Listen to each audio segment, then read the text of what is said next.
જૂનો પ્રશ્ન આજે ઉકેલાઈ ગયો છે। 900 મકાનો નવા બનવા જઈ રહ્યા છે, એટલે આજે ખાતમુહૂર્ત થયું છે, એટલે 2 વર્ષમાં પૂરા થઈ જશે અને એ લોકો ફરીથી પાછા એમના ઘરમાં રહેશે।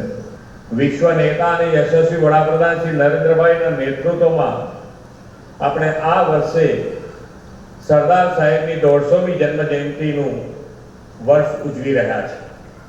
આ 150મી જન્મ જયંતિ વર્ષમાં સરદાર સાહેબની આ જન્મભૂમિને રૂપિયા 243 કરોડથી વધુના વિકાસ કામોની ભેટ આપવાની મને તક મળી છે, એ મારું સૌભાગ્ય છે।